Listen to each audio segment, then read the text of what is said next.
असम के चुनाव में जो पहला चरण है अपर असम में होने वाला है और वो चरण बहुत महत्वपूर्ण है।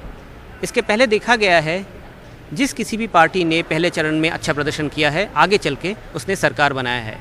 इस बार कांग्रेस पूरी जोर से ताकत लगा चुकी है कि किसी तरह जो ऊपरी असम का इलाका है जहाँ पे एक समय उसका गढ़ हुआ करता था, मगर पिछले चुनाव में बीजेपी ने इन इलाकों में कांग्रेस को धकेल दिया था, फिर से अपना कब्जा बना पाया और इसलिए कांग्रेस ने इस चुनाव के लिए ऑब्जर्वर के रूप में असम में भेजा है छत्तीसगढ़ के मुख्यमंत्री भूपेश बघेल जी। भूपेश बघेल जी, हमसे बात करने के लिए शुक्रिया। आप बहुत व्यस्त हैं, अब असम में पिछले कुछ हफ्तों से हैं, छत्तीसगढ़ जा रहे हैं, अपने प्रदेश का काम देख रहे हैं, फिर असम लौट रहे हैं। ये जो चुनाव है इस बार असम का, इसमें पार्टी ने आपको ऑब्जर्वर के रूप में भेजा है और हमने देखा कि आपने ये जो ऊपरी असम है वहाँ पे बहुत दूर दराज के इलाकों में आपने रैलीज़ की। इस बार कांग्रेस की कोशिश क्या रहेगी, क्योंकि देखा गया है 2016 में ये पूरा जो इलाका है बीजेपी और उसके जो घटक दल हैं उन्होंने स्वीप किया था। देखिए, आसाम में पहली बात तो ये है कि पिछले चुनाव में भारतीय जनता पार्टी ने जो वादा किया था वो पूरा किया नहीं और आम जनता है वो ठगा हुआ महसूस किया।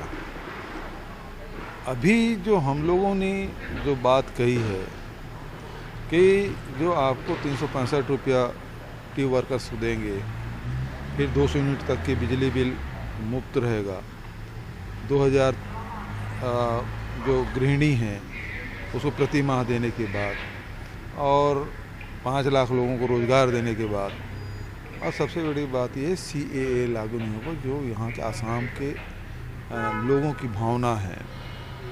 तो ये 4-5 मुद्दे जो हैं उसको गारंटी के रूप में हम लोग दे रहे हैं।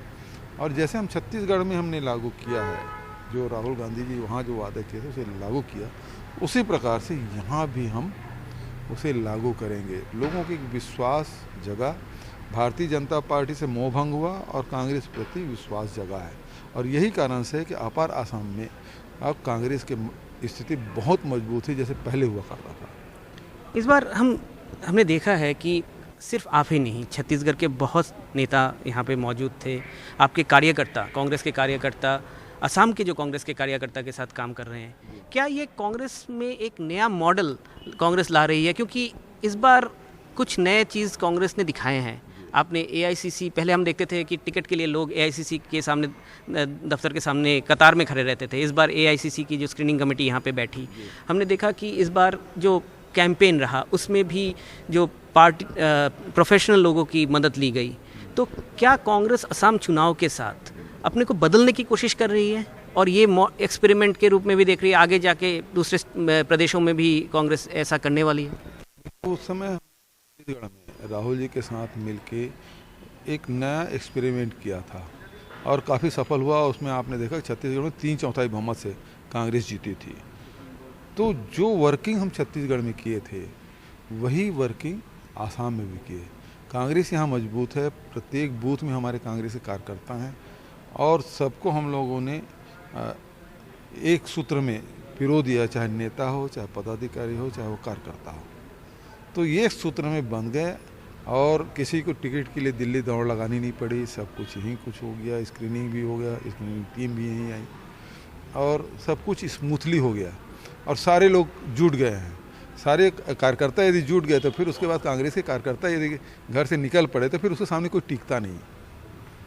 हमने देखा है कि जो प्रचार है उसमें जो फोकस है कांग्रेस का, पर्टिकुलर अपर असम में, वो है जो चाय के बगीचों में जो लोग काम करते हैं और इनके पूर्वज कभी छत्तीसगढ़ से आए हुए थे।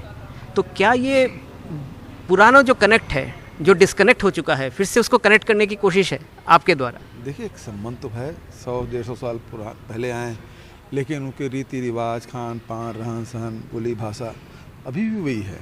तो अपनी पहचान आदमी छोड़ता नहीं है, भूलता नहीं है और वो कनेक्ट करता है। जब अपन उनकी भाषा में, अपनी भाषा में मैं जब बात करता हूँ तो यहाँ जो लोग रह रहे हैं तो निश्चित रूप से कनेक्ट होते ही हैं।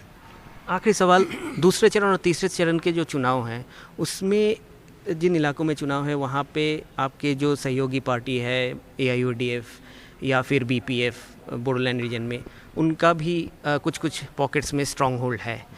तो दूसरे और तीसरे चरण के लिए जो सीनियर लीडरशिप है कांग्रेस की, उनकी जो कैंपेन रहेगी वो किस तरह से आप लोग देख रहे हैं? कि इस बार हमने देखा, आप पहले बीजेपी ने बहुत सारे नेताओं को लाए, स्टार कैंपेनर्स के, आप भी अभी कारपेट बॉम्बिंग कर रहे हैं अपर असम में, तो दूसरे और तीसरे चरण के लिए क्या तैयारी है? राहुल जी आज हैं, कल भी रहेंगे और उसके बाद प्रियंका जी आएंगी।